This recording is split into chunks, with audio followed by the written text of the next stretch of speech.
Hey guys, welcome. Yeah, so in this video, we're going to look at one way of finding the inverse of a 2 by 2 matrix. And I say one way because I'm going to dedicate another video to a different way of finding the inverse of a 2 by 2 matrix.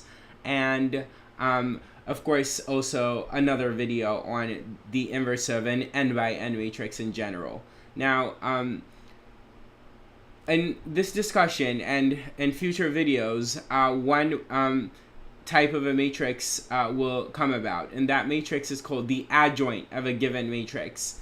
And the adjoint matrix to a given matrix, so like say like you're given a matrix A, then the adjoint matrix you'd represent by ADJ adjoint of A. And so if this is a 2 by 2 matrix, then the adjoint matrix is also a 2 by 2 matrix.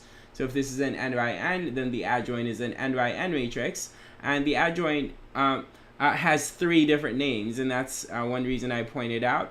And in any case, how you find it, this adjoint matrix, is by finding the cofactor matrix to the matrix A, and then transposing the cofactor matrix. So you find the cofactor matrix of the matrix A, and then you transpose it, and that'll be the adjoint of the matrix A. Now, since in this video we're talking about a 2 by 2, I'll just give you the adjoint of a 2 by 2, and we won't need to find the cofactor matrix and then transpose it.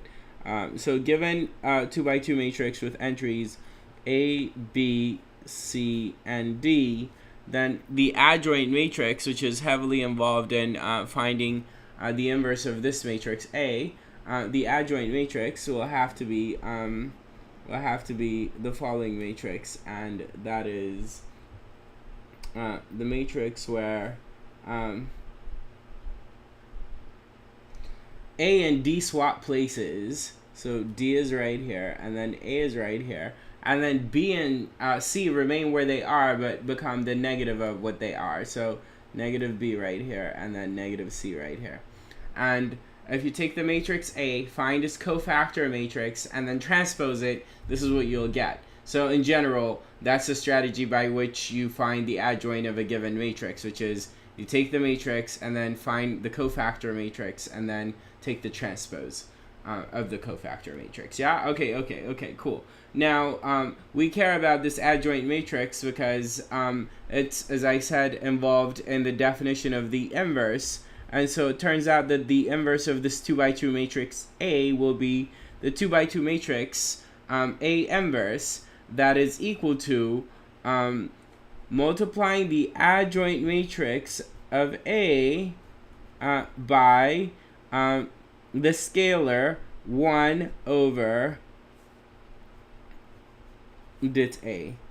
So basically, you take the adjoint matrix of A and you multiply it by the scalar, which is equal to 1 over the determinant of A, and that will be the inverse of the matrix A. So this is the formula for the inverse of the matrix A. And of course, we know from previous videos that the determinant of the matrix A here in the 2 by 2 case, which again we write among three ways in these two different ways, is equal to AD minus BC, the way we've written things here.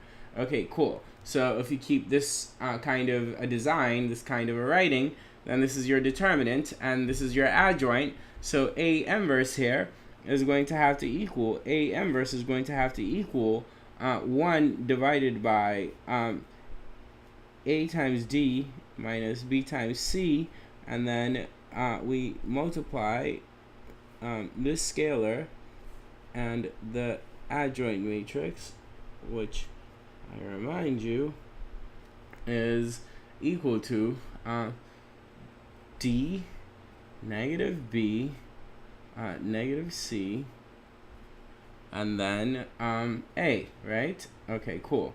So, if you want, you could write this, I guess, more succinctly as follows, and that is in this manner. Well, let's first, in this manner, which is, you could write D divided by AD minus BC. I actually think this is longer. And then B divided by BC minus AD. And you should see what I did there. I did negative B divided by BD minus, negative B divided by AD minus BC, but then I multiplied by -1, and what resulted, numerator and denominator. And so I got this. You should be able to see it. And so similarly, we could write this entry here as C divided by BC minus AD, and finally A divided by AD minus BC. All right? Okay, cool. That's one way to write it, I suppose. But I guess we could prefer this. I don't know what you prefer. I can't tell you. Anyway, we could, I guess, come up with one quick example. So let's say that the matrix A is equal to the matrix with these entries. I need to be space efficient, so I need to give smaller. Like, so 2, let's say 3, and then 1, and then -2. And I was pausing or thinking a little bit to make sure that, that my determinant is not 0, because if the determinant is 0, that means that the matrix A does not have an inverse, right? Because 1 over 0 is undefined here. Yeah? Okay, cool. So how do we find A inverse here?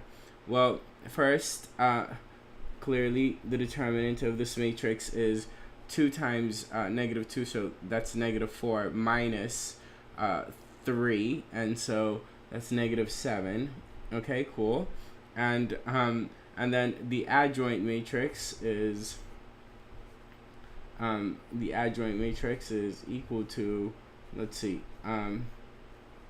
what do we do here? We swap the place of A and B, so -2 and 2, and then -3 and -1.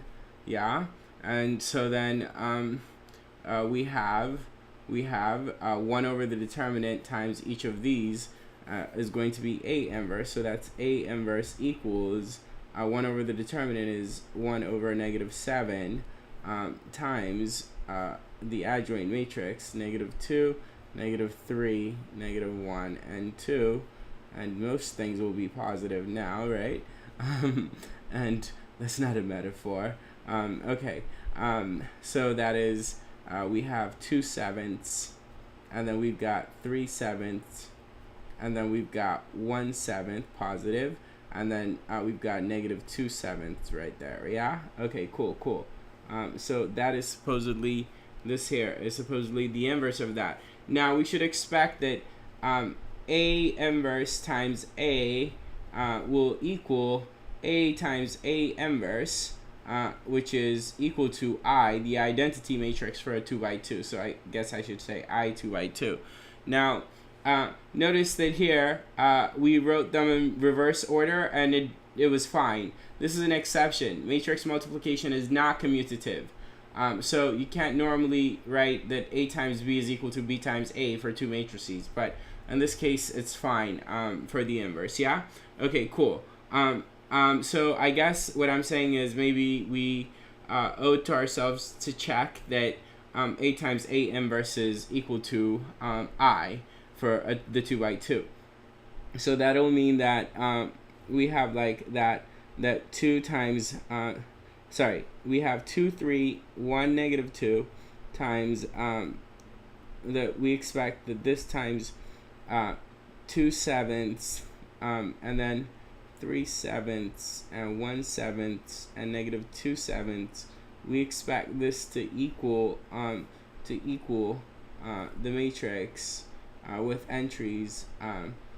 Sorry, that was rough. 1, 0, 0, 1, which is a 2x2 identity matrix, right? Okay, cool. Let's see. We could, I guess, just spot check it. What will this first entry be? That'll be 2 times 2/7, so that's 4/7, and then plus it'll be 3 times 1/7, so that's 3/7, and that's 7/7, and that's 1. Okay, so then I guess we should spot check this one and we'll be good. If this one is 0, we're good. So this spot will be 1 times 2/7, so that's 2/7, and then plus it'll be -2 times 1/7, so that'll be -2/7. So that's 0 as desired. Okay, so I guess like these two question mark, but they're invariably going to be 0 and 1. So that's that. Yeah, cool. You believe it? All right. I hope so. And keep watching. Take care.